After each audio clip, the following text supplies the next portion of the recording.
So yeah, let's get started, guys, without any further ado. Before that, a quick formal introduction on my end. My name is Mohammed Shoaib, and I'm a cybersecurity trainer certified from EC Council. EC Council is the leading organization for cybersecurity domain certifications. Okay, and the demo that we have today is on the first foundational course called Certified Ethical Hacking. Okay, and the version of this course that is running at the moment is version 11, the latest one. Okay. So again, before we get started, this is a common question that I usually ask students, again, to understand their perspective on this topic. So again, guys, don't worry, even if you don't know the answer, or if you're not sure about it, still just try to initiate, and let's keep the session a bit interactive and fun rather than just keeping it one-sided. So a quick sample question, like, according to you, in your perspective, what do you think hacking is? Anyone? Again, guys, don't worry, I am not asking for any definitive answers or exact to the point answers. Whatever comes to your mind, okay, whatever you think hacking is, please let me know. Anyone?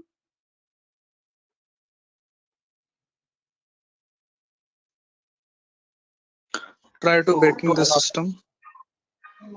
Trying to breaking the system, is that breaking, right? I mean, did I get it right? Break into To the access system? Yes, try to to access your personal things like computer, mobile. Oh, okay, trying to break into the system Uh, or access personal things. Unauthorized access to the system or a data. Unauthorized access to the system or data. That's a great answer. Again, all answers are perfectly right. There's nothing wrong with them. Perfectly correct answers. Anything else, guys? Does anyone else want to add anything to it?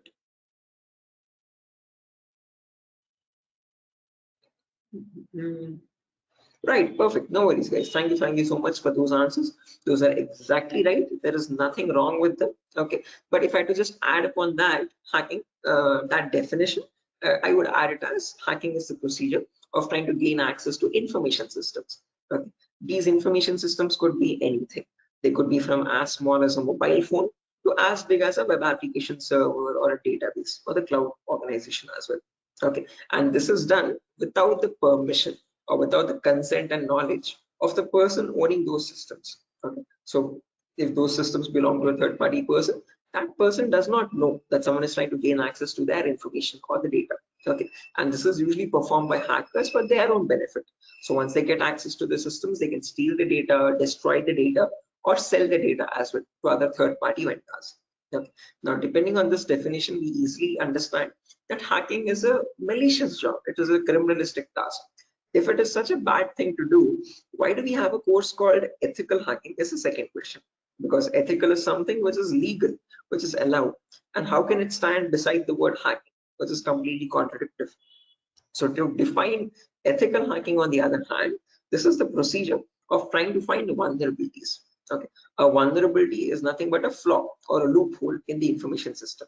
So usually manufacturers might make mistakes somewhere here or there in the coding of the application. Okay, so that gives rise to something known as weaknesses in the information system, or in technical terms, it is also called as vulnerabilities. Okay, and this vulnerability finding, or the process of trying to find these vulnerabilities, is done with the consent and permission of the organization. Okay, so this is done in order to report it back to the target, okay, or to the authority, so that they can apply the appropriate patch for it. And once a patch is applied, that vulnerability is closed. It closes the doorway for the hacker to cause any harm. So thereby, with ethical hacking, we're trying to increase the security of the organization rather than cause any harm. Okay, so that is the main difference, guys, between hacking and ethical hacking. Where in hacking, we are trying to find, again, the hacker tries to take advantage of those vulnerabilities and tries to get information access. But in ethical hacking, you're trying to find those vulnerabilities, you're trying to report them back to get them patched so that you can increase the security. Okay, so I hope these two definitions are clear, guys. Again, if you have any questions, or if you have any queries, or if you want me to repeat something, please do not hesitate to let me know. Okay, feel free to interrupt me at any certain point. Okay, so now, depending on these two definitions, guys, of hacking and ethical hacking, we can categorize the types of hackers. So basically, there's three types. There's someone known as a black hat hacker, a gray hat hacker, and a white hat hacker. A black hat hacker can also be termed as a cyber criminal who performs hacking for his own benefit, okay, or sometimes even just for fun, without asking for consent. On the other end of the scale, we have the white hat hacker. Okay, white hat hackers are also known as ethical hackers or penetration testers. These are the people who abide by the laws and policies of the organization, and they work hand in hand with them to find the vulnerabilities and report it back. They do that so that they can secure the infrastructure rather than causing any harm. Now, in between, there's a third category, also known as gray hat hackers. Now, from the name itself, you can figure out they have some qualities of the black hat hacker as well as the white hat hacker, hence a mixture. Okay, so like a black hat hacker, they don't ask for permission before finding the vulnerabilities, but once they find the vulnerability, they report it back to the organization. Okay, and that is done in return for a bounty. A bounty is nothing which benefits them. It could be a financial reward or a reputational reward, anything which benefits them or their careers. Okay. So all these three types of hackers, whether it be a black hat hacker or a gray hat hacker or a white hat hacker, they perform hacking or ethical hacking in a certain number of steps. Okay. And those steps collectively are called as hacking cycle or cyber kill chain. Okay. Now let me list those steps out one by one so that you can have a clear picture of what the whole course is about, and then we'll briefly discuss about all of them. Okay, so you can ask your questions regarding those. Okay, so the first step that you perform in hacking cycle or cyber kill chain is known as information gathering. Now, certain organizations term this step in different names. They can also call it as reconnaissance or footprinting. Second step is known as scanning. It can also be referred to as enumeration. Third step is gaining access. Fourth step is maintaining access. And the last step is known as reporting or clearing traces. Now, the reason I've specifically mentioned "or" in the last step over here is because that is where it makes all the difference between the white hat hackers and black hat hackers. If you are a white hat hacker or an ethical hacker, you would perform the first 4 steps and then you would generate a report with all the vulnerabilities and the solutions for that and submit it to the organization. But if you're a black hat hacker, obviously you're not going to submit the vulnerabilities, but you're going to take advantage of them. You're going to attack the system, get access to the data, steal the data, and then remove all the evidences, which is nothing but clearing the traces or removing the footprints. Okay, so any questions or doubts, guys, up to this part before I proceed further into the technical part? Any queries or any confusion at the moment? Again, guys, I hope the audio and video is fine. Any issues with my audio or video? Okay. What is this enumeration, sir? Again, yeah, we'll be coming to that, guys. We'll discuss each of these steps one by one so you have a better understanding of what all of them are. Okay, at the moment, until now, here there are no questions, right? Because I guess there's some issues with the audio or video. Some people are exiting and rejoining again. Any issues, any technical issues with my audio or video at the moment? Okay, perfect. Sir, your voice is breaking. Oh, my voice is breaking. 1 second, guys.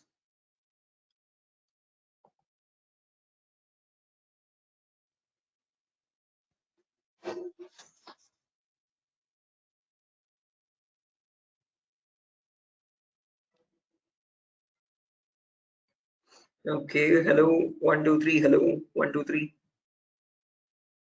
Now it is Guys, okay. it's okay, right? Right, perfect. Clear, sir. Right, let's proceed now, guys, and understand each of these steps one by one so you have a clear picture of what they are. So the first step is information gathering. Again, as the name itself suggests, this step involves the hacker or the ethical hacker to gather as much data as possible about your penetration testing target. Okay, and all this information is gained passively. What I mean by passively is that you get this information from other third-party sources rather than contacting the organization directly. Okay, so for example, if I have a target like Wipro.com, about Wipro.com, I'll start searching online for all the material for it. Okay, all the data regarding Wipro.com servers. Okay, the main question is what kind of data are we talking about over here? And this is the information that we require. So firstly, we try to figure out all the IP addresses and the range of IPs used by the Wipro's main servers or the secondary servers. Then the whois records to understand who is hosting Wipro.com and since when has it been hosting itself. Then the DNS records to understand what information is stored in their DNS servers, domain name servers. Then employee details such as their contact numbers, their email addresses, their usernames and passwords which are leaked, and their home addresses if possible, and so on. So then the domains and the subdomains of Wipro's website, and the operating system information, like what OSs are being used by the servers that are linked with Wipro.com. Now trust me, this guys, that all this information is available online to be gathered. So if I show you a very basic example, let's say if I wanted to find the DNS records for Wipro's organization, all I have to do is go to the browser, and in the browser I can search for a website called DNS Dumpster. This website is available for free for anyone to access. You can click on the first link, and over here you can just search for Wipro.com, and you can click on search, and now this is going to fetch and give you all the information about the Wipro's DNS servers. So first things first, it tells you where the Wipro servers are being located on geolocation map. So it tells us that there are 4 DNS servers for Wipro. As you can see, these are their host names, exact host names, and these are the exact public IPs. These IP addresses are very important for a hacker or an ethical hacker to proceed with the further steps of scanning and enumeration. Okay. After that, we can see that there's the host record telling us what are the Wipro servers IP addresses and the subdomains IP addresses. So this is the main Wipro.com server, which is being hosted on the IP 66.7.148.227. Again, this information is very relevant for a hacker or an ethical hacker to proceed further. Further down, you can also see it also gives us the complete network topology. So this is how Wipro servers are connected to one another, and we have the whole network topology with the host names and their IP addresses. Okay, so this is basically whole Wipro's organization main server data. So again, this data is readily available, guys, for anyone to be accessed. That is not the vulnerability. Wipro themselves manually give out this data so that everyone around the world can access their servers. If this information is not given out, not many people will be able to access Wipro services and the website. Okay, the giving out of information is not wrong over here, but not checking if the information that you're giving is secure or not is the vulnerability. Okay, so we have to see that whatever Wipro is disclosing, all these servers one by one are completely secure. Okay, after information gathering is done, then we go to the next phase, which is known as scanning or enumeration. Now, one of you asked me what scanning or enumeration is. This is nothing but trying to get some extra information about the target by making active connections. What I mean by active connections is that you will directly connect to Wipro servers, and from them you will try to fetch the information. Okay. Similarly, when we talk about enumeration, that is about gathering as much information as possible about all the services that are running on the target organization. So in a Wipro's organization, you might have DNS service, DHCP service, SNMP service, Telnet service, SSH service. These are the multiple servers, multiple web servers, or multiple other organizational servers. So about each of that server, you need to get information, like what version of services are they running and what applications are they running. So enumeration is trying to gather information about all the servers one by one by making active connections with them. Okay, so you're directly going to ping those servers and you try to fetch the information from them directly rather than contacting any third-party organization. Now, when we talk about scanning or enumeration, there are 3 types of them. There's something known as network scanning, then port scanning, and then finally vulnerability scanning. In network scanning, we can try to figure out on the target network what all devices are active. Okay, so what operating systems are they using, what servers are available, what client operating systems are there. So trying to understand what all devices are they using, IDS, IPS, routers, switches, what all devices are there. On those devices, then you perform port scanning. Port scanning is where you try to figure out what ports are open, and on those ports, what services are there running. Okay, what applications are there running. Then finally, you perform vulnerability scanning to figure out on those services, are there any vulnerabilities? Are there any weaknesses that you can attack on? So during this phase, we'll be using 2 important tools called Nmap and Nessus. So if I just search for enable Nessus over here, this is the tool that is used in organizations as well. So if I click on the first link, as you can see, this Nessus Professional. If I click on buy, it's around $4,000 for 1 year subscription. Okay, quite an expensive tool, and this is the same tool that is used in real-time scenarios. So we'll be working on the same tool in our classes as well. We'll try to understand how to use this tool and how to run or perform vulnerability scanning. The reason why I'm showing you all this is just to make you understand that we will be using real-time scenario tools. Okay, whatever is used in organizations at the moment, we are up to date with those tools. Okay, after if I show you example, as you can see, I have the Nessus installed on my system over here. I'll show you how you can install on your system as well, and you can see you can perform various types of scans, and once you scan a system, it shows all the vulnerabilities one by one, the critical vulnerabilities or medium vulnerabilities, information based vulnerabilities. Again, don't get too confused, guys. We'll again learn how to understand this report. What are these vulnerabilities? What are these different levels of vulnerabilities? We'll understand all that.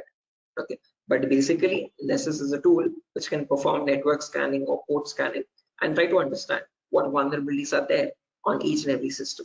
So this is an automated tool. We'll learn how to perform automated testing and get a report from it. Once you get a report, you need to perform manual testing also. Okay, and that is nothing but our next phase, which is gaining access. Okay, so this is a huge concept. It covers a vast variety of topics, guys. We'll discuss them one by one. Okay, so the first topic that we'll be learning in gaining access is system hacking. So in system hacking, we'll understand how we can crack or bypass a Windows operating system password. So if you have Windows 7 or Windows 8 or Windows 10 or Windows 11, does not matter. Okay, whatever operating system you have, how do we crack that operating system? How do we get the information about their passwords? If you are unable to get the passwords, how can we bypass authentication and get access to the internal files, is what we learn in system hacking. After that comes malware attacks. Malwares are nothing but, in short, malicious softwares. So we'll practically learn how to create each of these malwares, whether it be viruses or worms or trojans, spyware, whatever it be. We'll understand how malwares are generated and how we can protect our system from malwares. Or if there is a malware already installed, how can we detect that malware and prevent it from running further or causing any further harm. Okay, then there's a bonus topic called malware advanced. This is again not included in the CH curriculum. We have just added it as a bonus topic for students to have better understanding about malwares. In this, we'll be sharing the resources to understand how you can create your own malwares by using Python program. So just in case if you know Python, well and good. If not, also not an issue. We'll be sharing the resources as extra material to understand. So if you are interested in malware development or so, this is a very important bonus topic for you. After that comes network penetration testing. In this, we'll learn all the common network attacks. So in a network, you have multiple, again, devices, IDS, IPS, multiple different types of servers, like mail server or DNS servers, DHCP servers, SNMP servers, and so on. So we'll understand how to check for vulnerabilities on each of these servers. Along with that, we can perform a few attacks as well. Sniffing attack, man-in-the-middle attack, denial of service attack, or distributed denial of service attacks, DDoS. Okay, and hacking Wi-Fi routers, trying to crack the password of Wi-Fi routers and getting access to those routers. All this comes under network penetration testing.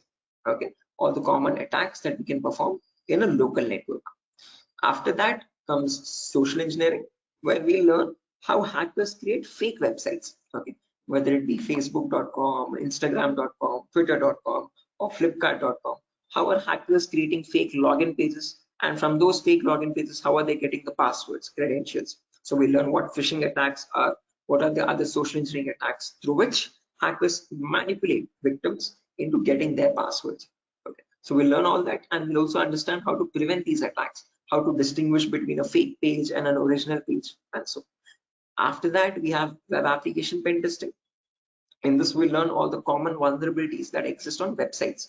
So again, websites also have some weaknesses, okay, on which attackers can exploit and try to get access to the internal web server data or the internal database data, and so on. So to list out a few, there's vulnerabilities such as SQL injection, cross-site scripting, broken authentication, file upload vulnerability. Now, might sound very technical, guys, but these are the weaknesses using which hackers can get access to your information, to your passwords and usernames. Okay. After that, finally comes hacking mobile phones, where we learn how we can hack an Android phone and get access to that Android phone remotely. After gaining access is done, then we have maintaining access and maintaining access, reporting and clearing traces, where we learn how we can maintain persistent connections. So if the target is restarting his system or shutting it down and starting after a very long time, How do we get access to that data? How do we still stay connected to the victim machine? Is what we learn in maintaining access. After that comes reporting of clearing traces, where I'll show you how you can generate a report and submit to your client or submit to your organization, or how do you remove the evidences. So this course is designed in such a way where we learn both the perspectives of a black hat hacker as well as a white hat hacker. Okay, and it's designed in a completely practical way, no theoretical nonsense. Every day we'll have a class for 1 hour where the first 20 minutes we'll discuss the theoretical part, understanding what that attack is or how to prevent that attack, and then the remaining 40 minutes we'll discuss the practical part of it, okay, with real-time scenario tools. To list out a few tools, we'll be using this tool such as Nessus, we'll be using Nmap, we'll be using Burpsuit, we'll be using the whole main Kali operating system, okay, which I have over here, as you can see. Okay, before that, let me show the course content as well, guys, very quickly. So yeah, this is over here, the course content for the whole course. Okay, and the course is for a duration of 35 days, where we learn from the very basics itself.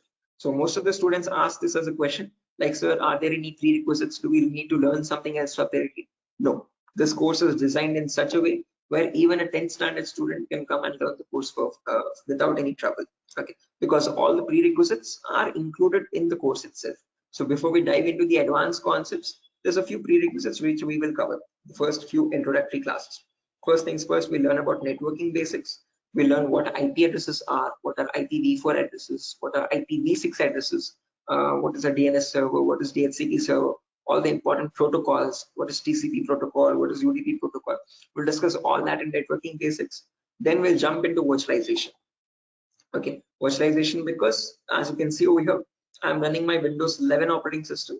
On top of this, I'm running my Kali OS. Kali is a Linux-based operating system. Okay, and we need to install this.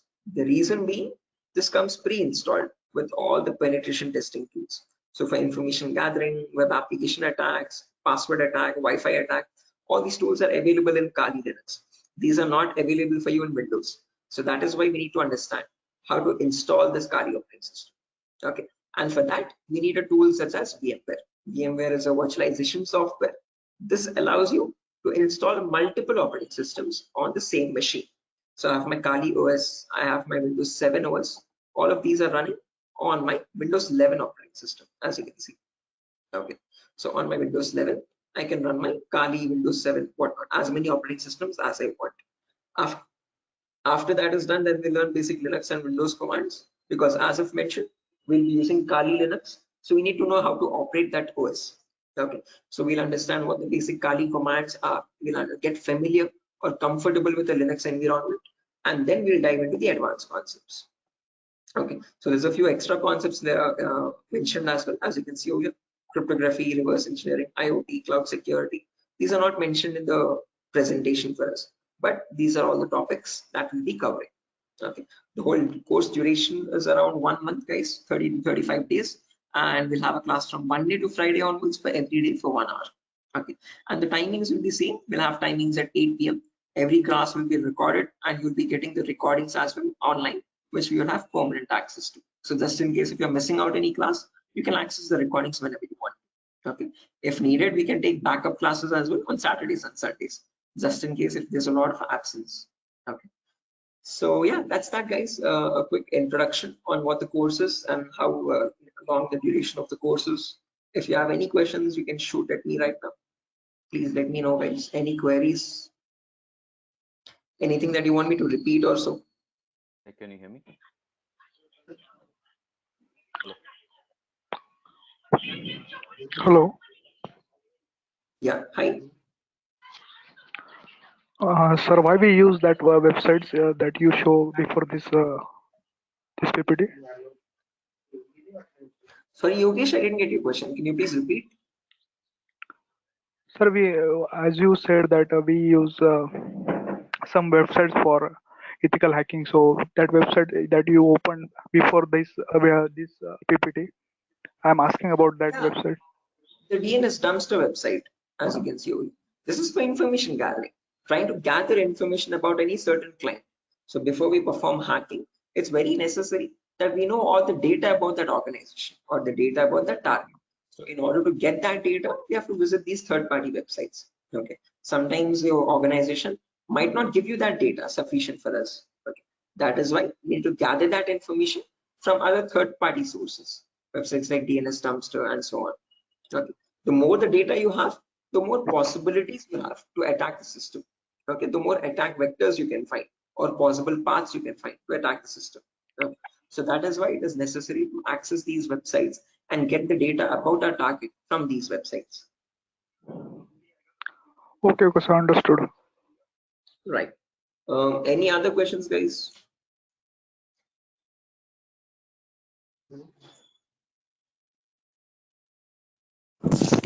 Sir, which type of penetration testing we are going to learn here? Again, CEH is a very comprehensive course, guys. We're not going to be going into any advanced level penetration testing, but we will learn all the kinds of, whether it be web application pen testing or network penetration testing or system hacking or Android pen testing. We'll be covering the basics of all of them. This is a course designed for people who are completely new to cybersecurity, and we can't leave out any endpoint. So we need to understand how to perform network security testing. We need to perform web security testing, Android security testing as well, and Windows or Linux security testing as well. So we'll be learning all of them one by one. Okay, we'll be covering each and every endpoint that is left, as you can see over here in the course content. Okay, but as I've mentioned, we won't be going in depth of all of them. We'll learn how to check for security vulnerabilities, basic vulnerabilities, and how to remediate them, how to remove those vulnerabilities.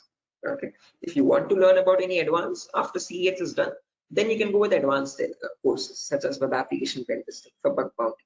This course is specifically designed only for website security testing. So in this, we'll be going with OWASP top 10. Okay, this is an organization which gives you the list of necessary vulnerabilities that you have to test for, and this course only focuses on web applications, nothing else. Okay, so after CEX is done, then you can choose a specific domain, and depending on your interest, you can choose your specialization. Okay, whether it be website security or Android security or network security or cloud security and so on. So Okay, sir. Thank you. right. Any other questions, guys? No, sir. Right. Okay. After So course completion, certification provided. yes, if anyone is interested in writing the CEF certification as well, we provide support for that also. There's complete pass guarantee. So I usually handle the certifications myself. So if you're planning on writing a So this is certification, job guarantee. this is what? Sorry. Job guarantees. Sorry, I didn't get you guys. Can you please repeat that? Hello. After this course, his job is. He's asking a Oh yeah, placement again, assistance. job assistance. Again, guys, at Durgasoft, you're not going to be providing any confirm guarantee that we'll be placing you in an organization, but we'll be sharing your resume once you forward it to our consultancies. Okay, so in the price of 8,000 rupees, we are only including the course content with the course completion certificate.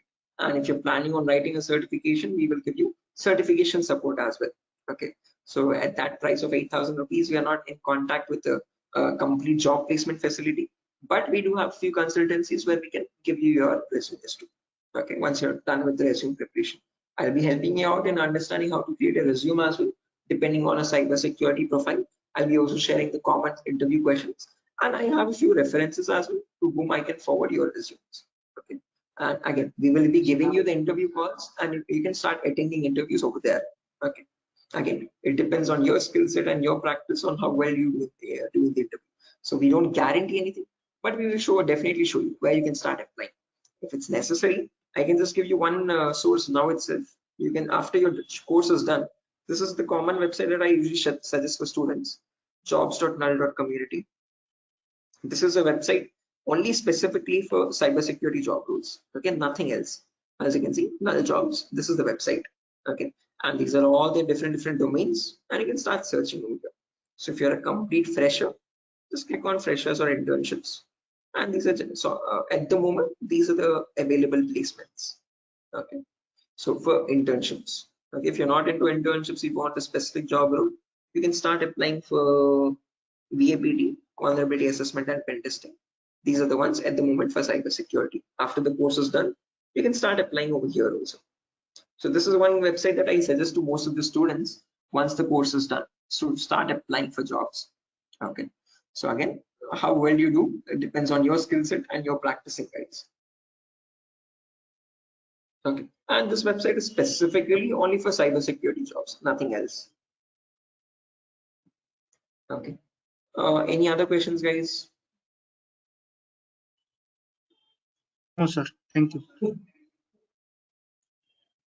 Right, again, if you practice properly and if you're done with the course, guys, and if you're thorough with all the concepts, getting a job in these portals is not that tough. Okay, there's a lot of students from our previous batches as well who have searched for jobs in this nuls.job.co.in, and they found their internships and their jobs. Okay, so again, as I've mentioned, once you sit for the interview, it's all on you.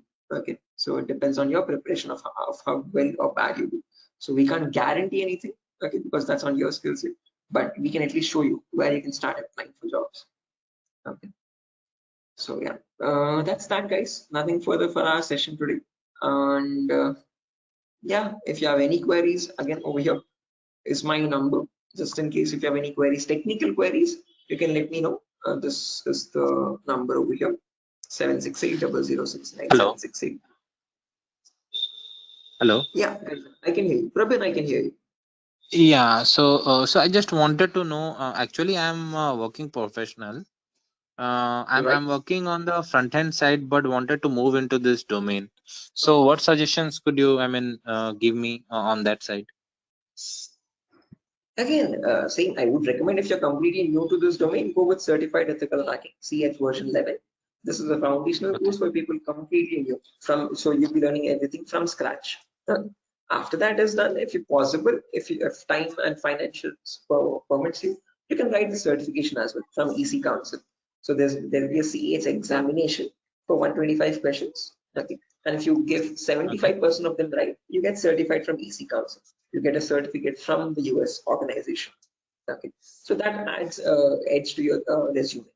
If not, if you are not, again, certification is quite costly. It's around $500. So if you're not planning on writing the certification, I would recommend doing some extra advanced courses as well after CH is done, and then add that at least to the resume to build some edge again. Okay. Okay. And is there any coding involved here, or is it into completely into, the No, security part? not at all. In CEH, you don't have any requirement for coding level language. But if you're planning on going for some advanced courses like web application pen testing or profile security testing, there you might need to have some basic knowledge. Okay. So when we talk about web application, it is necessary that you have basic knowledge on HTML and JavaScript. Okay. But when we talk about CEH, the foundational course, for this we have no requirement for any coding level language knowledge. Okay. And what kind of roles are we can apply after the completion of this course? Like someone is if having 5 years of experience and he has transited into this particular cybersecurity, what kind of roles would be available? Again, as you can see over here, these are the roles that you can start applying for. VAPT assurance lead, VAPT senior security analyst, cybersecurity consultant. These are all the job roles. Penetration tester, security analyst, or monitoring job roles, and so on. Vulnerability assessment tester. These are the job roles you can start applying for. Okay, cool. Thanks. Right. Any other questions, guys?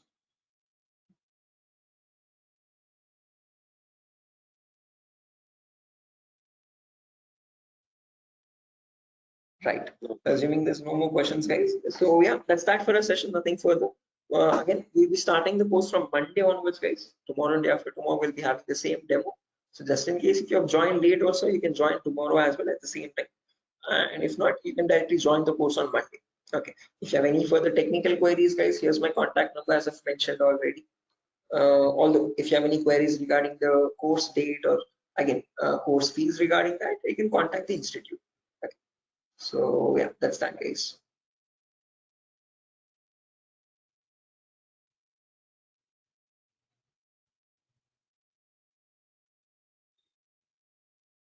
Sure. So I'm gonna be exiting, guys. I hope you have enjoyed the demo. And yeah, if there's any queries, please do let us know how we can help you. Okay. Have a good day, and I'll see you soon. Bye-bye.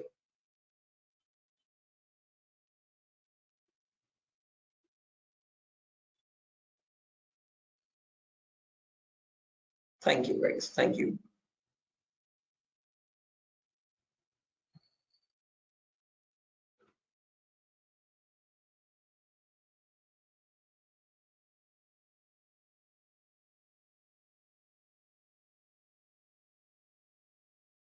Okay. Hello, guys. Can you hear me now? Biswajit Singh, Rakesh, Ravikiran, Maman, Shiva, Sujata. I hope I'm audible now, guys. Yeah, Biswajit. Can you hear me now? Yes, we can. Right, perfect. So let's just wait for 2 more minutes, guys, for the other people to join as well. And then we'll be starting the session. Until then, if you have any queries or if you have any questions before we start the session, you could please let me know.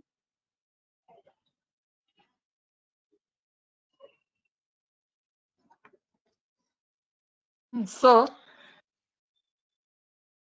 Yes, I excuse can me, hear sir. you. Yeah. So is this the same demo was on Sunday? Yes, the same demo itself, guys. Oh, okay. I have attended on Sunday, so I thought it would be some different or what. No, it's the same demo, guys. A shorter version of that same demo. Again, we'll be starting the live classes, or for the course is going to start from Monday onwards.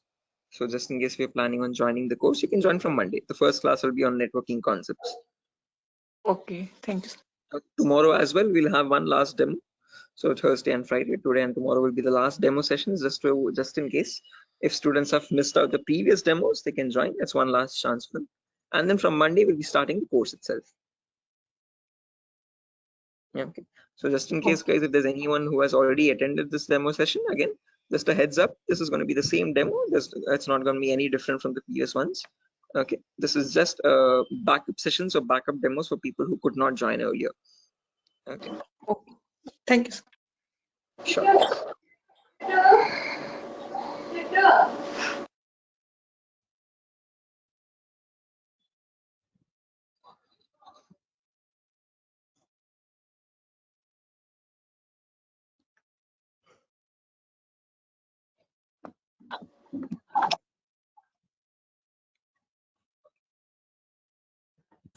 Sir, it means I can directly join on Monday because yesterday I was also present.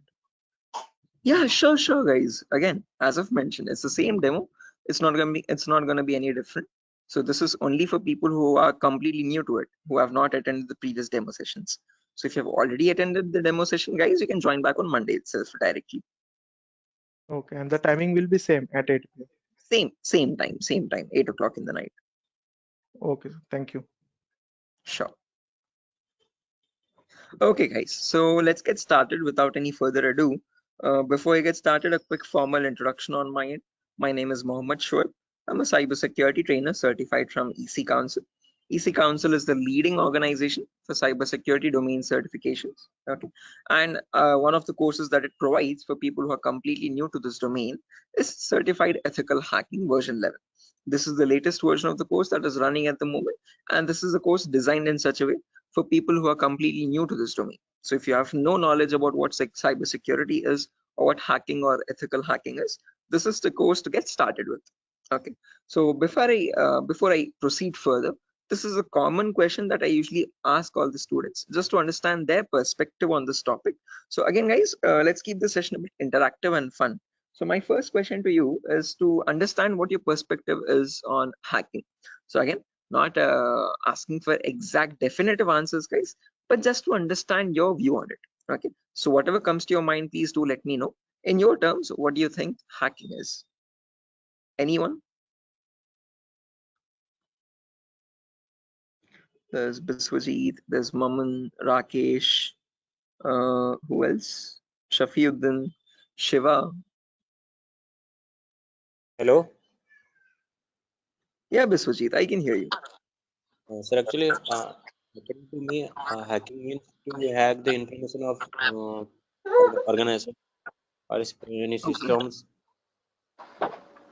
Right? Yeah, hacking information or getting access to the information of organization systems. That's a good answer, Biswajit. Anyone else, guys, who wants to add anything to that? That's a perfectly right answer. There's nothing wrong in it at all. Perfectly all right. Any other additions to that, guys? Anyone who wants to append anything to that answer?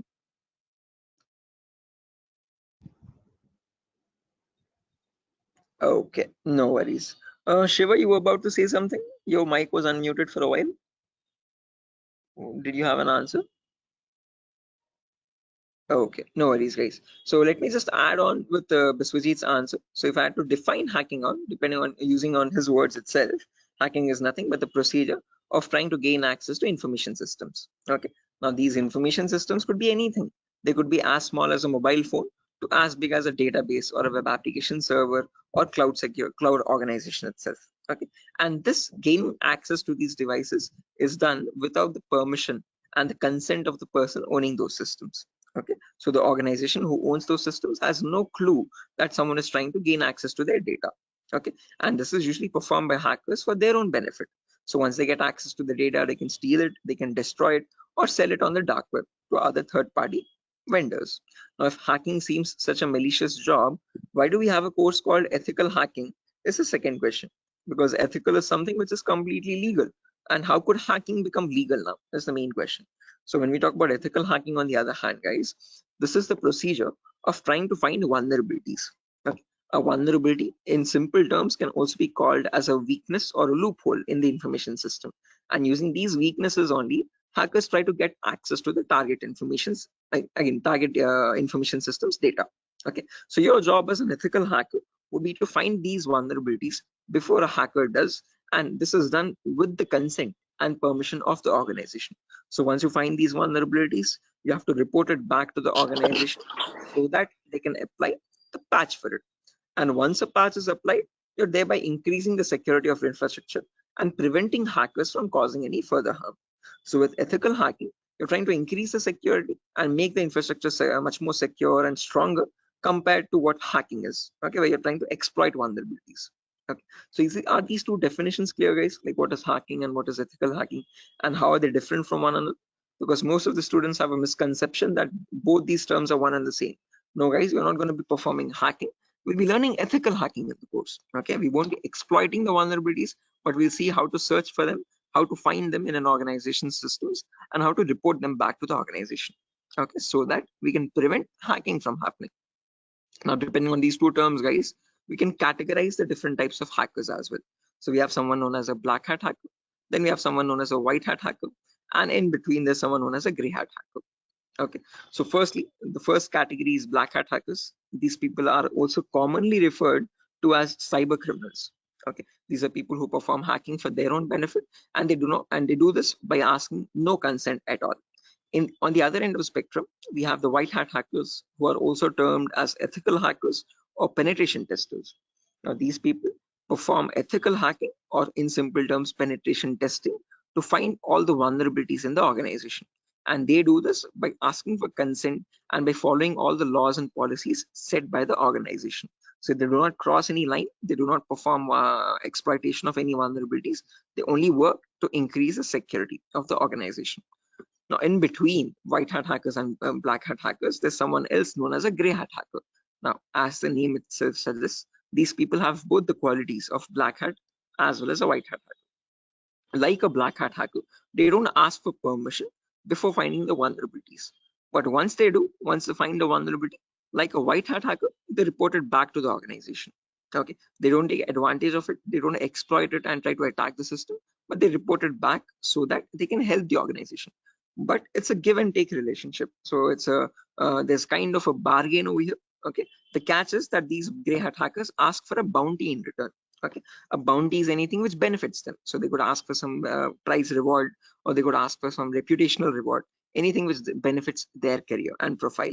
Okay, and that is why, in simple terms, they are also known as bug bounty hunters. They find bugs in return for a bounty. Okay, so they are hunting for bugs. Okay, now all these three types of hackers, whether we take black hat hackers, gray hat hackers, or white hat hackers, they perform hacking or ethical hacking in a certain number of steps. Okay, and they follow a procedure, a systematic procedure. That systematic procedure is known in simple terms as hacking cycle or cyber kill chain. Okay, various organizations categorize these steps into various numbers, but if I had to summarize it up, there are 5 important steps in hacking cycle or cyber kill chain. Whether you take a black hat hacker or a white hat hacker or any kind of a hacker, he needs to follow the same procedures as well. Okay. Now let me list them out first, and then we'll discuss in detail about each of them, so you have a clear picture of what the whole course is about. Okay, so the first step is known as information gathering. It can sometimes also be referred to as reconnaissance or footprinting. So they are one and the same term, guys. Don't get confused. Various organizations use various terminologies, but whether you hear information gathering or reconnaissance or footprinting, all the 3 terms are one and the same. After that, you have scanning, which can also be referred to as enumeration. Then you have gaining access. Then you have maintaining access. And then finally, there's reporting or clearing traces. Now, the reason why I've mentioned or over here in the last step in capitals is because to make it a note to understand that this is the only step where you have a difference between black hat hackers and white hat hackers. Now, whether you're any kind of a hacker, whether it be black, white, or gray, the first 4 procedures are to be followed mandatorily. So you have to follow those first 4 procedures in the same order. After that, in the end, what changes is the last thing that you do. Okay, if you're a white hat hacker, you would definitely report all the vulnerabilities that you have found with the remediations, with the solutions to remove those vulnerabilities. If you're a black hat hacker, definitely you're not going to be giving any solutions, and obviously you won't be reporting it, but you will try to remove all the evidences. So whatever harm you have caused, whatever data you have stolen, you might leave some footprints here and there. Okay, so that is why it's very necessary that you remove or clear those footprints so that you cannot be traced out and you stay anonymous. So that is known as clearing traces in simple terms. And in our course, we're learning both the perspectives, how we can generate a report and submit to the organization, or how hackers clear the traces and remove all the evidences. Okay, now let's briefly discuss about each of these one by one, guys, so you have a better idea on the whole course. But before that, any questions, guys, for anyone? Again, please feel free to interrupt me at any certain point. Do not hesitate to ask a question. Please let Hello, me know. Yeah, Biswajit, I can hear you. sir. Is this class is getting recorded? Yeah, this will be recorded, definitely. Every single class that we take will be recorded and it will be uploaded to the Google Drive. So even once we start our course as well, the whole duration of the course, every single day we'll take a 1-hour class, and each class will be recorded and uploaded to the Google Drive. So that Okay, just sir. in case if you're missing out, if you're absent for a session, you can access the recordings whenever you want to. Okay, okay, sir. Actually, from the starting, you told about hacking and ethical hacking. So, Mhm. could you please briefly tell me? Hacking means like you're hacking the particular credence, some credential information, like something personal information you are hacking. But ethical hacking was that. Oh, I did not get it properly. Good question. Again, Biswajit, when we talk about hacking, this is something that cyber criminals perform. Okay, hacking is where you're trying to get access to information devices. Okay, and using those information, what you do with that information defines what kind of hacking you do. Okay, so in ethical hacking, we are trying to understand how hackers are hacking that information. So what are the procedures are they following, and how are they actually finding that vulnerability, and how are they checking for those vulnerabilities on the systems? Okay, so we as ethical hackers try to find those same vulnerabilities that hackers use, and we try to rectify those vulnerabilities. We try to apply the patches for them. Okay, so just That, like that, how that means hackers do it, we are going to do it that in an means ethical manner. Yeah, okay. That means, sir, if a hacker is trying to hack some particular information, and the ethical hackers are there to prevent that through their coding or whatever the algorithms. I think. exactly. Again, in simpler terms, it's not about algorithms and stuff, but it's about the source code actually. Okay, so whatever it is known as a vulnerability. A vulnerability is a weakness or a misconfiguration of the system. So ethical hackers do the job of finding those vulnerabilities before a hacker can cause any harm. Okay, and once the vulnerability is found, they disclose it to the organization, and organization will remove that vulnerability so that your systems are secure. Okay, okay, okay. Sir, then although you told about the black hat hackers, Mhm, red hat, and gray. So what are the mhm. what are the job responsible of the three hackers? Again, yeah, I'll be coming to that as well, Biswajit. So when we talk about ethical hackers, we have a certain few job roles that we can apply for. I'll be discussing that at the end of the class. Okay, until this part, any questions or doubts? Okay, okay, hacking cycle. And you. information gathering, scanning, information. You will tell detail about this chapter, I think. Right now, yeah, that's the main thing to do right now. I'll be doing that now. Okay, sir, you continue. Sure. Right. Anyone else, guys, who has any other confusion or any issues with the clarity? Mamun, Shafiuddin, Shiva. Right. Okay. Now let's briefly discuss about each of these terms, guys, one by one, so that you have a better picture of what we are going to be discussing in the course as well. Okay. So the first step is information gathering. Okay. As the name itself says, information gathering is nothing but trying to gather as much data as possible about the target organization.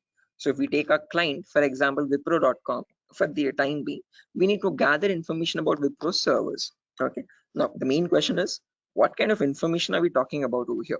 And this is the information as follows. Okay, so we try to gather information such as the IP addresses or the range of IPs used by the Wipro servers, then the who is records to understand who is hosting Wipro's website, and since when it has been hosted, when was it last updated, when will it expire, then the DNS records to understand what data is stored in the DNS servers, then employee details such as the contact numbers, email addresses, usernames and publicly leaked passwords, and domain names of the Wipro.com, subdomains of Wipro.com, and operating systems. So what OSs are they using in their organization?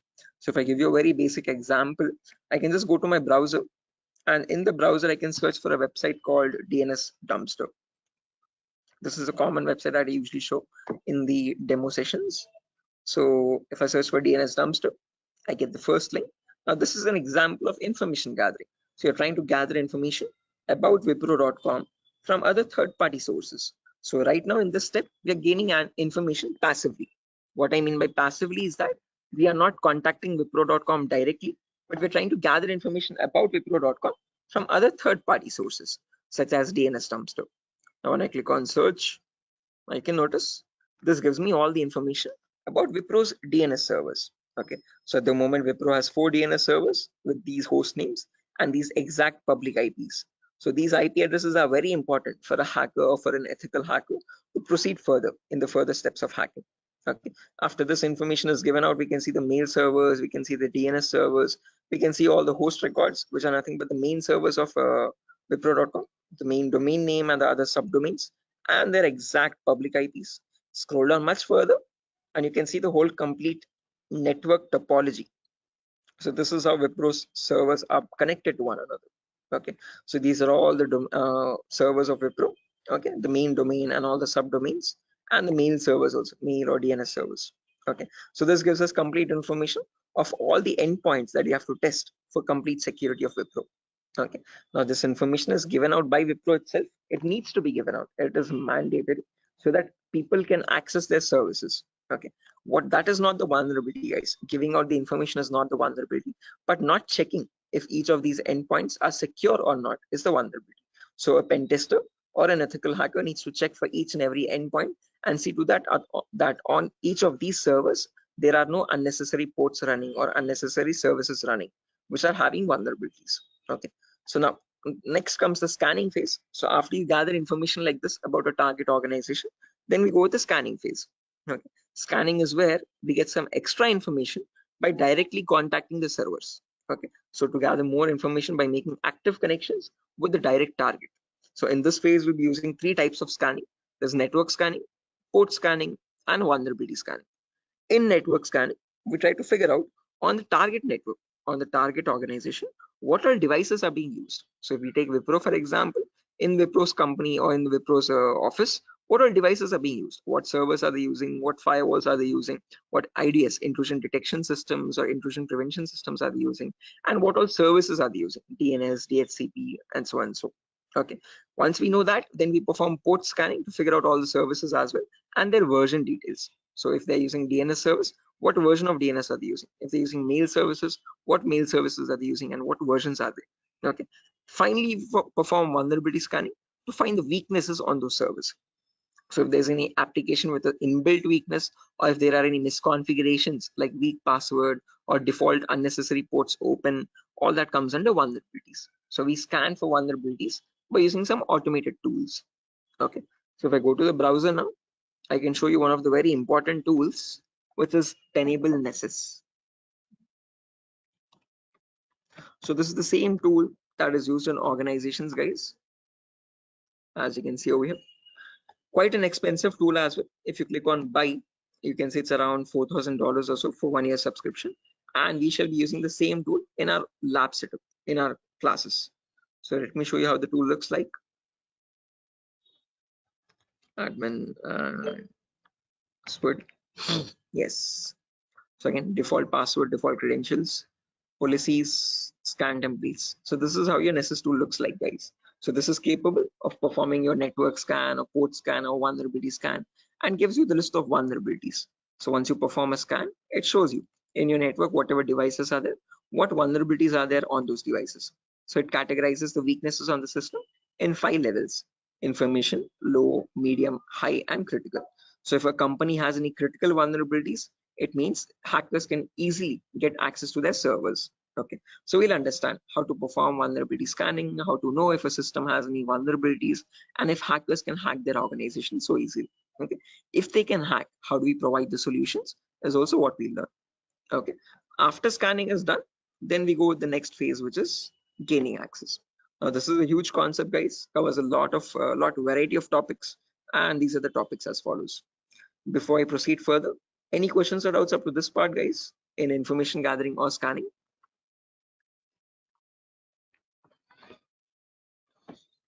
Biswajit, Mamun, Shafiuddin, Shiva, please do not hesitate, guys. If you want me to repeat something, I will definitely do. Sir, Yeah. Sir, please repeat that first part. Which one? Like before gaining access, you told us some gathering information. Like I understood that what if their system in vulnerability in the system, so hackers are easily hack that system.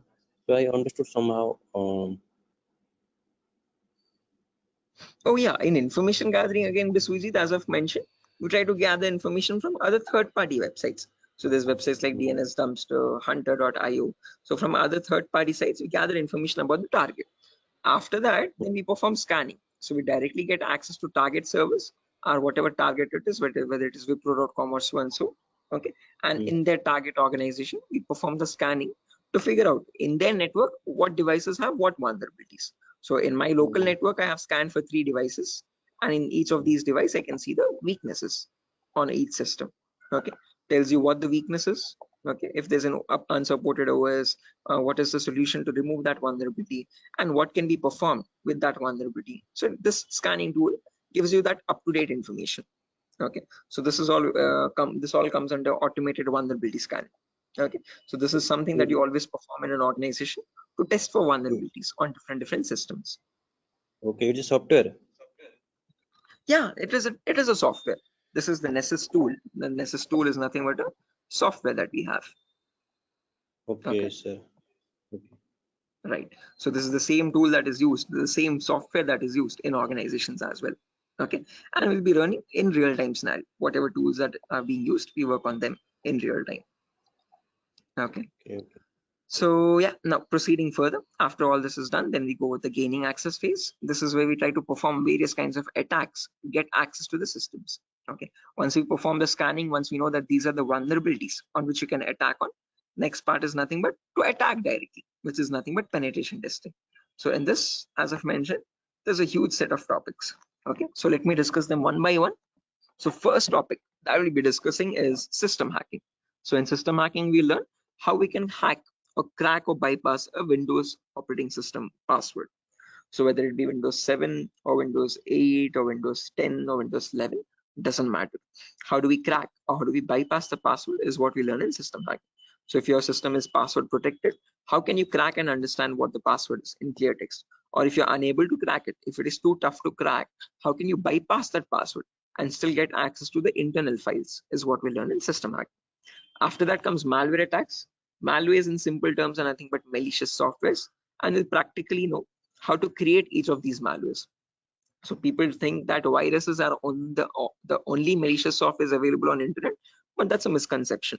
We have multiple malicious softwares. We have viruses, we have worms, trojans, backdoors, spyware, rootkit, whatnot. There's tons and tons of malwares, and there's thousands and thousands of malwares added every single day. So we'll practically learn how to create each of these malwares and how to prevent our system from getting attacked by these malwares, or how to detect for malwares on our system. Then comes network penetration testing. Okay. In network pen testing, we learn all the common network vulnerabilities. Okay. So in an organization, in a local network, there are multiple services. There's DNS service, Telnet service, SMTP service, DHCP service. These are all the services or protocols used in a common organization. So we learn how to test for weaknesses on each of these servers. And after that, we'll also learn how to perform network attacks like sniffing attack, man in the middle attack, DOS attacks, or hacking Wi-Fi routers and cracking Wi-Fi router passwords. All this comes under network pen testing. Then comes social engineering, where we learn how to crack passwords from websites. Okay, so how do hackers make fake login pages, Facebook page, Instagram page, or a Flipkart login page, bank login pages? How do hackers get your passwords from these pages? Okay, how can they create fake login pages and send them to the victims and perform phishing attacks? All this comes under social engineering. Then finally comes web application pen testing, where we learn all the common website weaknesses. Okay. Is this useful for SOC analyst role? Yeah, Shafiuddin. We'll be discussing a very basic tool called Splunk as well. That is very important for your SOC analysis role. Okay. SOC is nothing but Security Operations Center, guys, just in case if anyone is confused. Okay. In SOC job roles, we usually see how to monitor and detect threats. Okay. Threats are nothing but attacks. Okay. So for that, we'll be discussing a very basic tool, a very important tool actually, but the very common tool used in SOC, which is Splunk. So this course was helpful for that as well. Shafiuddin. Okay, now after that, coming back to our topic, guys, as I've mentioned, we'll be discussing web application vulnerabilities, where we learn all the common website weaknesses. Now again, this might sound a bit technical, guys, okay, but these are a few common weaknesses that exist, such as SQL injection, cross-site scripting, broken authentication, file upload vulnerability, and so on. So these are the weaknesses that hackers use to get access to the web server, okay, or the databases in the backend.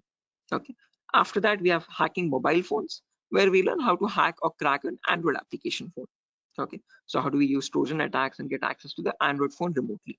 Okay, after this is done, then we have two small topics, which are maintaining access and reporting or clearing traces. So this is the most important concept, guys, gaining access. After that, we need to know how to maintain persistent connections. So how do hackers maintain a connection even if the system restarts? Okay, is what is known as maintaining persistent connections. After that, we have reporting or clearing traces, where we'll see how to generate a report and submit to the organization. Or if you're a black hat hacker, how do they remove all the evidences? How do they clear the traces? Okay. Now, since not everyone is from a technical background or might not be from a technical background, we will discuss a few prerequisites as well. Okay. So the course is designed in such a way where you don't have to learn anything separately from outside. So if this is in a way to even a 10th standard student to understand this course in a simple and sufficient manner. Okay, so before we dive into all the advanced concepts, we'll be discussing these 4 prerequisites or 4 to 5 prerequisites. So first we'll learn basically what ethical hacking is, or how is it different from hacking. Then we learn virtualization. Okay. The reason why we need to learn about virtualization is because we'll be using a tool called VMware. So as you can see on my desktop, this is my Windows 11 operating system, and on this I have my VMware application. Okay, this VMware allows me to run multiple operating systems on one single machine. Okay, so as you can see, I can run my Kali OS, I can run my Windows 7 OS, Ubuntu OS, and so on. So, okay, the reason why we need virtualization is because we need to run something known as Kali Linux. This is a Linux operating system, guys. Okay, and this is very important for us because this comes pre-installed with all the penetration testing tools. Okay, for hacking tools or ethical hacking tools. As you can see over here, there's information gathering tools, there's web application testing tools, there's password attacking tools, Wi-Fi attacking tools, and so on. So these are the tools that specifically come only with Linux OS. Okay, they're not available in your Windows operating system. So that is why we need to know how to install this operating system and how to use this out. Okay, again, one good thing is this is completely free and open source. Anyone can download this operating system from the official website kali.org. Kali.org. Okay, so how to download this and how to install this is what we learn in the virtualization class. After that is done, then we will go with basic Linux and Windows commands. So as I've mentioned, Kali is a Linux OS. So we need to understand how to use a Linux operating system. What are the basic commands in Linux and how is it different from Windows operating system? After that, we learn basic Windows server configuration, how to configure a DNS server, how to configure a web server in Linux, in Windows OS. Okay. And after all that is done, then we go with the important concepts. Okay, information gathering, scanning, enumeration, then gaining access, maintaining access, all that comes after that. Okay, so until these concepts are done, then you'll be ready for all the advanced concepts. So this is designed in such a way where you don't have to learn anything separately from anywhere else. Okay, so after that, again, there's a few bonus concepts as well, guys, such as cryptography, reverse engineering, IoT, cloud security, Splunk. So these are not included in other institutes. Okay, these are a few concepts that we have specifically designed in such a way so that you can proceed further and learn advanced courses as well if you're interested. Okay, so yeah, that's that, guys. Again, one last thing, the whole course is for a duration of 1 month, where you'll have classes from Monday to Friday every day for 1 hour. Okay, and every class will be recorded and it will be uploaded to Google Drive. So just in case if you're missing out any classes, you can access the recordings as well. Okay, so yeah, that's that, guys. Any questions on your end? Yeah, Biswajit, you were asking me one question, asking about the job roles, I guess. So once you're done with the course, you can start applying for job roles like SOC analyst, vulnerability assessment tester, or penetration tester, or again, security engineer, and so on. So, okay. So these are the job roles that you can apply for once you're done with the course. Actually, I have taken this course on. I was just learning this course just to get a job in that ethical hacking, like information security, and in any IT company. So actually, sir, as I came to know that, sir, is there any like coding algorithm required to just like to do such kind of activity in Good ethical question. hacking? Great question. This is a very common question that is frequently asked by students, that do we need any coding knowledge required for this course? Definitely not. So, sir, in CEH we will be discussing again. We will be primarily focusing on Linux operating systems. So we need to know how to use a Linux OS properly. Okay, so that is the only requirement which we will be learning throughout the course. Okay. Other than that, you do not require any coding level language knowledge at all. Okay, so coding or development knowledge is not at all necessary. Wherever it is, we will be discussing that basic necessity of it. Okay, so there are certain topics where we have a topic called malwares. So in this we learn how to create malwares. Okay, so in that one topic will require basic coding language knowledge, but again, that itself I will myself be teaching it. Okay, so you don't need to learn anything separately from anywhere else. And other than that, this one topic malware, we won't be using coding language at all anywhere. Mhm. So Ajay, so actually I am doing job in Linux support, like technical support. That's great. This is going to be a lot easier for you then. Mm. So actually that's why I want to change my career, change my like next job into information security on the doing ethical hacking courses. Yes, I one more thing that, sir, is there is it necessary to get the certification on ethical hacking, like you have done something Right. hack? Again, it gives an edge, Biswajit. It's better to have a certification. If you're not going with certification, I would recommend you learn a few extra courses as well. Okay. After certified ethical hacking is done, then go with one advanced course, one specialization course like network security or web application security or so and so. So that will add you some much more value to your certification. Okay. So into your resume actually. Okay. So it's better to have certification. But if you're not having certification, just to increase or broaden your skill set, learn an extra course after CH in cybersecurity itself. Okay, there's many streams. Okay, we provide web application security as well, testing. So you can join this course as well, just in case if you're not doing a certification. Okay. Okay. So after that, web application security is another course. Yes. Okay. So in this course syllabus, sir, what we will learn totally, overally, what we learn, how much we can work in a company? Again, as I've mentioned, CH is the foundational course, so you'll be learning about all the endpoints. So you won't be focusing on one of them, but all the comprehensively all endpoints. So we'll learn network security also, we'll learn wireless security also, we'll learn Windows and Linux hacking also, we'll learn Android security also, and we'll learn web application security also.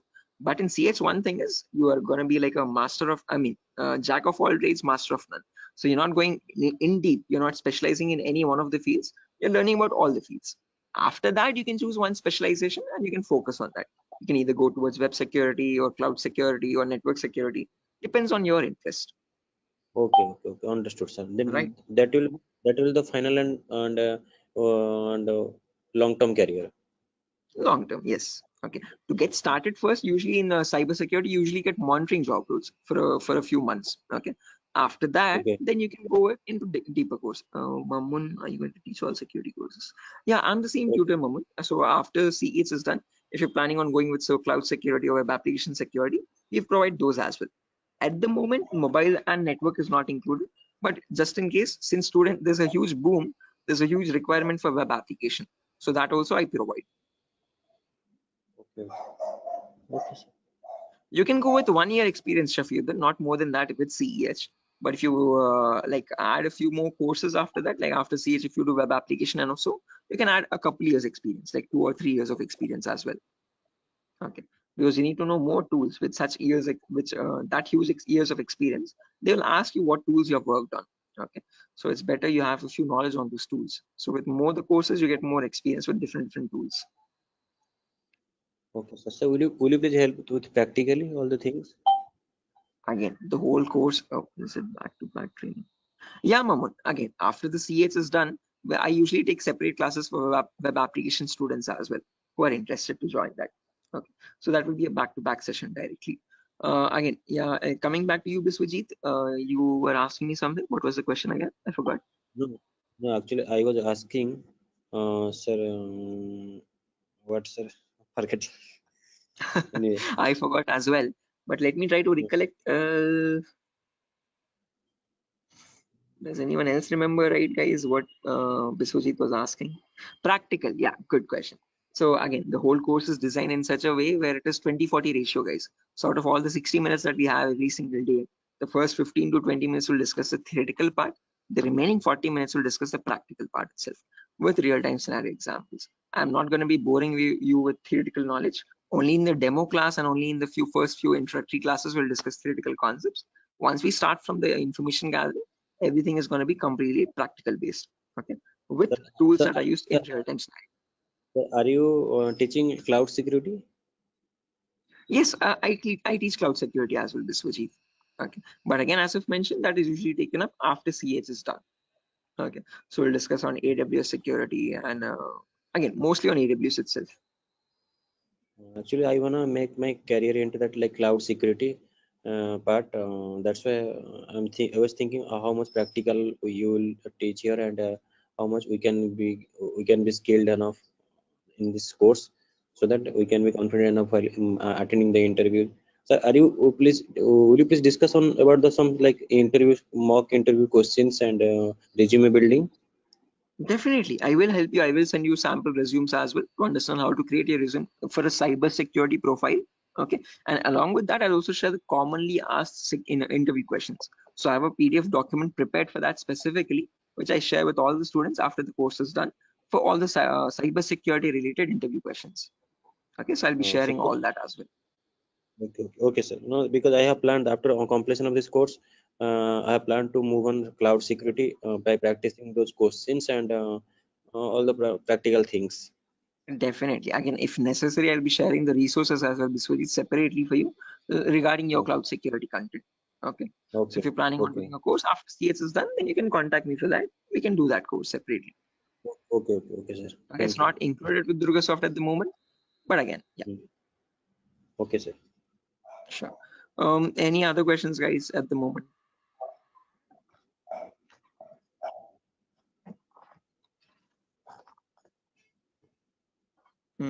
Okay, assuming there's no questions, guys, I'll be ending the session over here. And yeah, that was great interacting with you guys all, Biswajit, especially with you because you have asked a lot of questions. So I hope everything is clear and you have no more unresolved queries. Okay, and now yeah, I understood. I will follow that like recording also. If I got any doubts and demo sessions, I will ask you in the next class. definitely, sure, definitely. Again, guys, if necessary, here's my contact number as well, 76800697768. If you have any technical queries, you can contact me over here. If you have any queries what other technology we should know, again, Mamun, as I've mentioned, it's better to have Linux knowledge, Linux commands knowledge, and how to use a Linux operating system, and basic networking knowledge. What are IP addresses, what are IPv4, what are IPv6 addresses. If you do not know these also, as I've mentioned, all these are included in the course itself. So these are the prerequisites which are required. but again, I have included them in the course just in case if you're not familiar with them. Okay, so there's no prerequisite for joining the course. All you need is a good laptop to run the practicals. Okay, minimum requirement would be at least an i3 processor, oldest to oldest i3 processor, and minimum to minimum 6 GB or 4 GB RAM. If you have 8 GB, that is recommendable. Okay, recommended. But if you have minimum 4, it might hang a bit, but it will work. Okay, so one important requirement is you need a laptop or a device for practicing, because we have a lot of practicals in the course. Okay, so other than that, nothing else is required. Okay, just interested mindset and a device to practice on. Those are the only 2 requirements for this course, nothing more. Okay. All right, so yeah, that's it guys, nothing further for the session today. If you're interested to join the course, you can join this from Monday. We'll be having the first class on Monday for networking concepts. Okay, and after that, yeah, tomorrow as well there's another demo session. So just in case if anyone is planning to join a demo again, you can join it tomorrow at the same time. If not, we'll be starting the course from Monday itself directly. Okay, thank you, sir. Okay guys, good day. Thank you for joining the session. It was great interacting with you, and I'll see you soon guys. Bye, have a good day. Thank you, sir. Good night. Thank you guys, good night.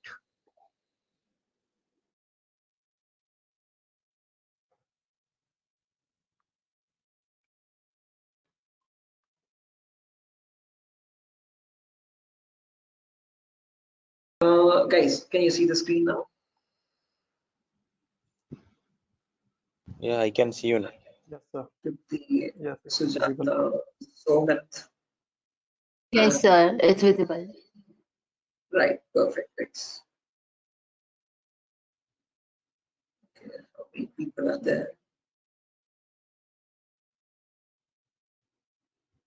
Kiran, Rakesh, Biswajit, Prashant, Shubha, Sogat. Okay, perfect.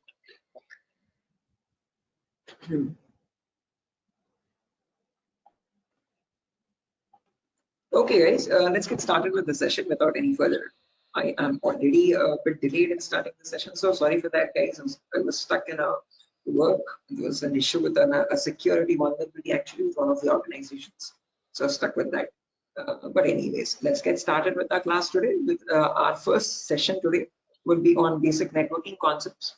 Before I get started, any issue with my audio or video? Anyone? Is everything fine? Can I proceed Yes, with the sir. class? No, actually, we are getting some like noise. A kind Oh, of there's some issue. background. Yeah, Yes, the we can call it not as a kind of. not clear, sir. 1 second. Thank you. 1 second. I'll just change my microphone. Just give me a second for that. Yes, yes.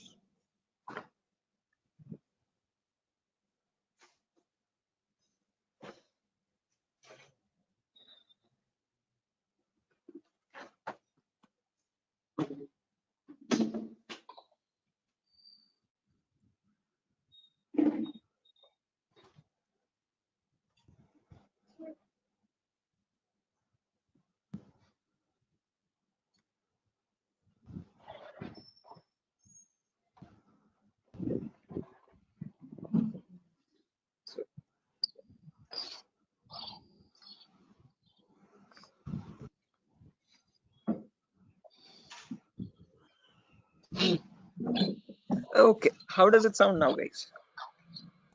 It is audible now. Yes, now it is It's clear. audible. Background disturbance, no kind of issues. Yes, yes. Perfect, perfect, perfect. Okay, guys. So let's get started without any further ado. So as I've mentioned, in today's class, we'll be going with basic networking concepts. We'll discuss what IPv4 addresses are.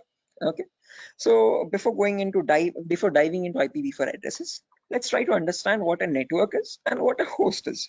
Now, these are very two simple words that you keep coming across every single day. Okay. A host is nothing but an information device. Okay. Any information device which is capable of communicating with other devices is known as a host. Okay, it could be a mobile phone, it could be a router, it could be a laptop, a personal computer, or any other device, an information device, okay, which is capable of communicating with other devices. Now, when you have such devices connected to each other, okay, which can communicate with one another, that forms a network. Okay, so a network is a collection of hosts which can communicate with each other and transmit data. Now, just like how we humans communicate with one another, we have our respective names. Okay, I can address you by your name. You can call me by mine. Okay, and we can communicate with one another. We have our unique identities. Okay, similarly, these information devices as well have their unique identities. Okay, so when they communicate from one device, when it wants to send packet to another device, it has a unique address for each device. Okay, and on that address they communicate with one another, and that address is known as the IP address, guys. IP stands for Internet Protocol. This was built by the US military late in the 1950s or 1960s. Okay, and there was IP version 1, IP version 2, IP version 3. All these were unsuccessful attempts. They were you could say experimental. What successfully worked out was the IP version 4, and we are still using that in today's world also. IP version 4 in simple terms is Internet Protocol version 4. Okay, and that is what we'll be discussing about in today's class. Okay, anyone here who already knows about IPv4 addresses and who's familiar with these networking concepts? No, sir. Anyone? I'm not familiar, but I know the any some, like whenever I was doing programming, networking programming in college days. So since the networking, I know how to join the socket networking programming. I know some networking IP address, and also I've studied through MCA curriculum. So Right. Okay, perfect. No worries, guys. Just in case, even if you don't have any idea, we'll be going from the very basics, okay, from the binary itself, okay, to understand what these IP addresses are. Just as a information question, I just wanted to know if anyone was familiar. If not, also don't worry at all. Okay. So I hope you know why we need IP addresses, guys. IP addresses are nothing but acting as an identity for each device. Just like how we have our names, you can address me by mine, I can call you by yours. Similarly, devices communicate with one another depending on IP address. Okay. Now, how does this IP address look like? Okay. Our names have alphabets in them: SHOAIB, SIVA, Shiva, and so and so. But IP addresses are completely numeric based. Okay. Specifically IPv4. Okay. IPv4 are completely numerical or decimal addresses. Okay. It's a 32-bit address, first property. Now, what is a bit? A bit is nothing but the smallest data format. Okay. It comprises of either 0 or 1. Okay, and your IPv4 address is a 32-bit address. What I mean by 32 is that it contains 32 zeros and ones like these consecutively. Okay, and these 32 zeros and ones are divided into 4 equal parts. Each part is known as a octet. Okay, octa in the sense 8 bits. Okay, so you have 4 parts, it's 8 bits each. Okay, and each of this is known as a octet. In simple terms, it can also be called as a byte. Okay, and each octet or each byte is separated by a dot symbol. This is how computers know IP addresses to be like. Okay, this language is known as the binary language of zeros and ones, and your computers or information devices all communicate on binary language only. But for us humans, it's quite tough to understand binary. Okay, so we can calculate it now. If you're quite familiar, if you have some experience, you can calculate binary in your mind itself. But looking at it and understanding it's quite tough. Okay, so in today's class, we'll understand how we can convert any binary number to a human readable format, to a decimal number. Okay, decimal numbers are from 0 to 9. Okay, these are human readable, what we use regularly from day-to-day life. Okay, what computers communicate on is binary data. Okay, so today we'll understand how to convert binary data to decimal data and how we can range the IP addresses. Okay, before that, a quick introduction on data formats. As I've mentioned, 1 bit is nothing but a value of 0 or 1. When you combine 8 such bits, that becomes a byte. Okay, in simple terms, it can also be called as an octet. When you combine 1024 bytes, that becomes a kilobyte. Your textpad files, your contact applications and all these are in kilobytes of data. Okay, when you combine 1024 kilobytes, that becomes a megabyte. Okay, your PDF documents or your music files are in megabytes of data. 1024 megabytes becomes a gigabyte. Okay, your movie files or larger softwares are in gigabytes. 1024 gigabytes becomes a terabyte. Your hard disk is in terabyte storage data, and 1024 terabytes becomes a petabyte. We have never used petabytes until now. This petabyte data is usually used by cloud organizations. Okay, OneDrive, Google Cloud, blah blah blah. Okay, now let's understand how to convert this bit data or binary data into decimal data.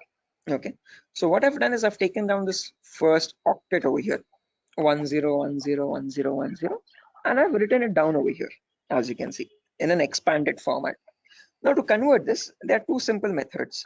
Method number 1 is you will, I mean, there's no two simple steps to it, not methods, sorry. Okay, there's one method only. Okay, and with two simple steps. Okay, step number one is you write down the values from 2 to the power 0 all the way up to 2 to the power 7 from right to left. Okay, why specifically 2 to the power? Because this is binary data. You have only two possibilities, either a 1 or a 0. So first 2 power 0, then 2 power 1, then 2 power 2, then 2 power 3, then 2 power 4, then 2 power 5, 2 power 6, and 2 power 7. Let's write down the values for that. 2 power 0 is nothing but 1. Anything to the power 0 is always equal to 1. Okay, that is a mathematical rule. 2 power 1 is equal to 2. 2 power 2 is nothing but 2 into 2, which is 4. 2 power 3 is 2 into 2 into 2, that is 8. 2 power 4 is 16. 2 power 5 is 32. 2 power 6 is 64. And 2 power 7 is 128. Okay, now to convert this number, all you have to do is, just a second guys, let me open up Zoom so that I can draw on the screen. Give me a second.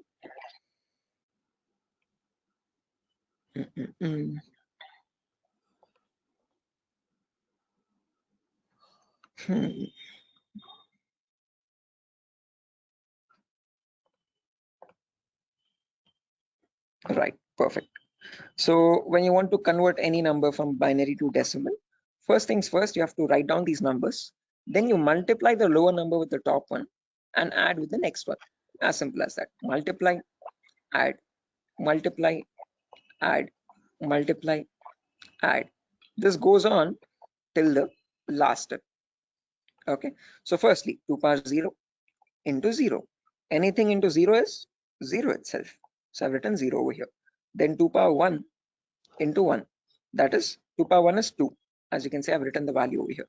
Into 1 is the value itself, 2. 2 power 2 is 4. 4 into 0 again, we have 0. 2 power 3 is 8. 8 into 1, 8 again. 2 power 4 into 0, 0. 2 power 5 into 1, 32. 2 power 6 into 0, 0. And 2 power 7 into 1, that's 128. Now when I add all this up, 128 plus 32 plus 8 plus 2, that becomes 170. So when we humans read the number 170, the computer does not understand it like 170. It understands it like 10101010, something like on signal, off signal, on signal, off signal, on signal, off signal, on, off, like that 4 times. Okay, so is this clear guys? Any questions or doubts up to this part? Like how we have converted this binary number to a decimal number? How we know that 170 is equal to 10101010? Any questions for anyone? Again guys, if you have any questions or doubts, please feel free to raise your hand or let me know. You can interrupt me at any certain point. Okay, no issues at all. If you want me to repeat a concept also, please do let me know. I will repeat it as many times as you want. Okay, so guys, any questions up to this part? How we have converted this binary number to a decimal number? Shiva, Sujata, Bharati, Tripti, Vidyadhar. Who else is there? Hello. Biswajit, Chaudhary, Prasad. Hello. Yeah, Biswajit. Sir, you spoke about binary to decimal conversion. Sorry, decimal to binary conversion. Am I right? No, binary to decimal. I've converted Binary. this number 10101010 to So decimal number 170. all the numbers was converted into binary as a decimal. All the binary number is converted into decimal 170. Right. This specific number 10101010. Okay. How did we do that? We wrote down these numbers 2 power 0 all the way up to 2 power 7. Multiply the lower number with the top one and add with the next one. Multiply and add, multiply and add, multiply and add. And that's how I got the final result as 170. So this 170 in binary is equal to 10101010. Right. Is this clear, Biswajit? Yes, I am clear. I know and I clear it. Perfect. If everyone has understood this, guys, I have another number over here, as you can see, 01011010. Can everyone convert this value and give me the answer for that? Take your time. You have the table over here as well. Okay. And as I've mentioned, you need to multiply the lower number with the top one. And just go with the next. Multiply and add, multiply and add. Okay, take your time, guys, and let me know.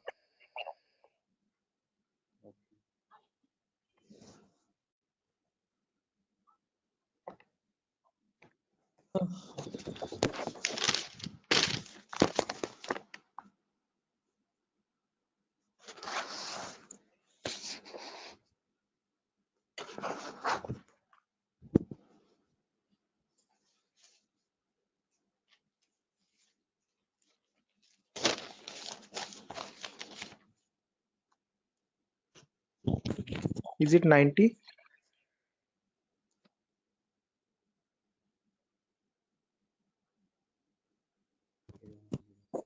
Is it 90? Correct answer, guys. 90 is the correct answer. Anyone else? Sir, are you going to provide us this text file also, or like we have to take notes in means No, handwritten notes? definitely. I'm gonna give this file at the end of the class. I'll take down all your email addresses, and on your email, I'll send this document directly. You don't need to take any separate notes, guys. I'm gonna send this document file. Just in case, as the class goes on, if you want to take down any running notes to note down any important points also, you can. Okay, but all these documents, all these notepad files will be given to you directly. Okay, so yeah, guys, I've received a correct answer from a lot of people over here. Again, as I've mentioned, just multiply the lower number with the top one and go on till the last. So this will be 2 power 0 into 0 plus 2 power 1 into 1 plus 2 power 2 into 0 plus 2 power 3 into 1, like that till the end, 2 power 7 into 0. Okay, to anywhere you have 0 over there, 2 power 0 into 0, just put that 0. 2 power 1 into 1, that's 2. 2 power 2 into 0, that's 0. 2 power 3 into 1, that's 8. 2 power 4 into 1, that's 16. 2 power 5 into 0, that's 0 again. 2 power 6 into 1, 64. And 2 power 7 into 0, 0. When you add all that up, 64 plus 16 plus 8 plus 2, you get the number 90. Anyone over here who has not got the number 90, guys, please do not feel shy. Again, if you're getting all the right answers, you're doing much great than me. In my first day, I could not solve this at all. Okay, I was a very dumb guy. So please, no shame in that. Okay, it's completely fine. Okay, because you need to get this concept very right in order to proceed with the further concepts. If you're failing at this one, it's gonna get a bit complex further down the lane. Okay, so any questions on this part, please do not hesitate to let me know. Okay, assuming everyone has got this right. With the other, yeah, exactly. The reason I'm showing you all this is to understand the range of IP addresses now. That's a great question. I was about to ask you. Again, I'll tell you myself, like in a real-time scenario, you would never have a necessity to convert a binary number to decimal or vice versa. But the reason why I'm showing you this is so that we can understand the whole range. So if you remember, I've told you, IPv4 addresses are 32-bit address. Okay, so in that 32-bit address, if I wanted to get the first IP address, all I have to do is put all zeros everywhere. Okay, now when you put all zeros everywhere, when you convert that, you get the final IP address as 0.0.0.0. Okay, but if you want to get the last IP now, you have to put all ones everywhere. Okay, in all the octets, I've put all ones. So when I convert that, now there will be 2 power 0 into 1 plus 2 power 1 into 1 plus 2 power 2 into 1, all the way up to 2 power 7 into 1. So that would be 1 plus 2 plus 4 plus 8 plus 16 plus 32 plus 64 plus 128. So that is how you get the number 255. Okay, so the last IP in the IPv4 range will be 255.255.255.255. You will never have a number above 255. The reason being, now you know, because when you convert from binary to decimal, the maximum number you can get is 255 only. So you can never have an IP address like 300.250 or 700.150, something like that. Okay, that's an invalid IP. Okay, whatever IP addresses you have, those numbers will always range between 0 and 255. Okay, is this clear, guys? Everyone, why only specifically 255? Yes, yes. Any questions to this part? Perfect. No, this is Now the maximum. Maximum. Yeah, guys, was someone asking a question? No, I just asked you. This is the maximum IP address to be connected, and maximum host to be connected. Yeah, that's the last IP address you could get in the IPv4 range, Biswajit. No, this is the like from 0 to 255 hosts should be connected, I think. Not necessarily. When we talk about IP addresses now from 0000 to 255,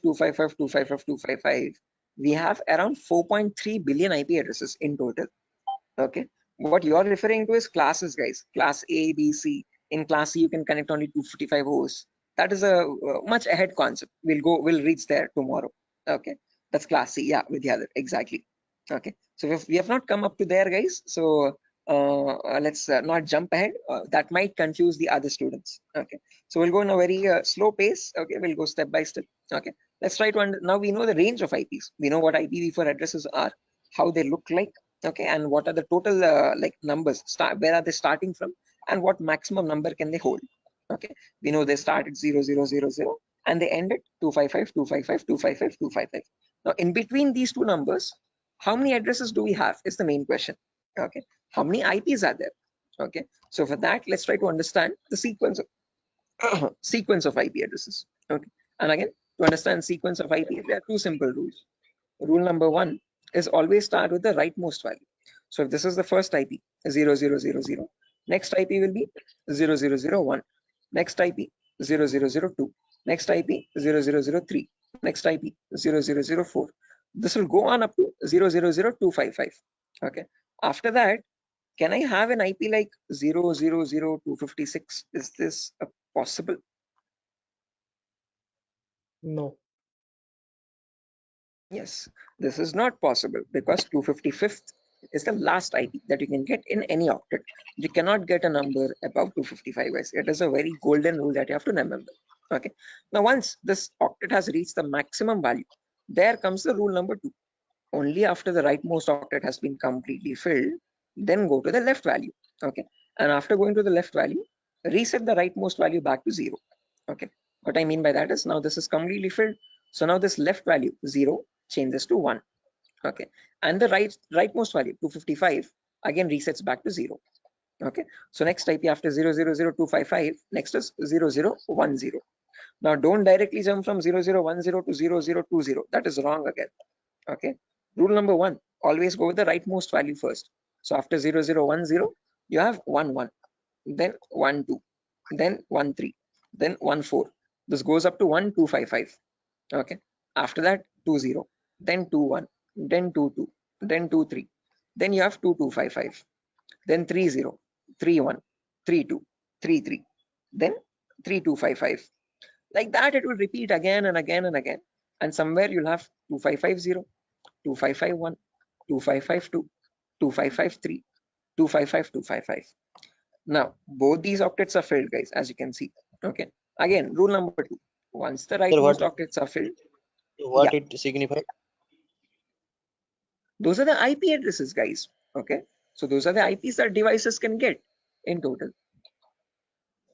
Okay. Okay, sir, continue. Right, again, doesn't signify anything. I'm just showing the sequence of IPs. Okay, how do IP addresses progress from one another, one after the other, one after the other? Okay, like after number one, you have number two, number three, number four. Like that, I'm showing you how IP addresses cycle one after the other. Okay, after 255, 255, yeah. Is this class C or class B? This is the whole range of IP addresses. We have not come to classes, so forget that classes exist for the time being. Okay, I have not discussed what classes are. Okay, I have not discussed. I have not brought up the word class. Okay, so for the time being, just forget the word called class. When I come into it, then get reminded of it again. Okay, Biswajit, do not confuse yourself. I am right now just telling you how IP addresses progress from one after the other. Okay. So I'm just telling you what is the first IP. After that, what is the next IP? After that, what is the next IP? After that, what is the next IP? As simple as that. Okay. So after 00255, now this is completely filled. This is also completely filled. So now this 0 changes to 1. So after that 0100, 0101, 0102, 0103. Then you have 10255.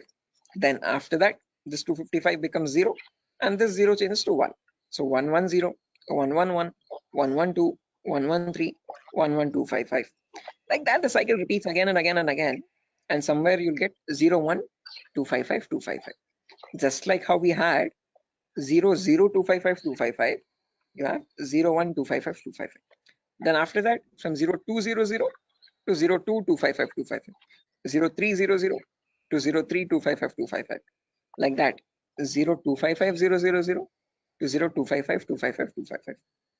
Now, whatever cycle repeated from the first IP 0 0 0 0 till the IP 0 255 255 255, same cycle again repeats from 1 0 0 0 to 1 255 255 255. Same repeats from 2 0 0 0 to 2 255 255 255. Same from 3 0 0 0 to 3 2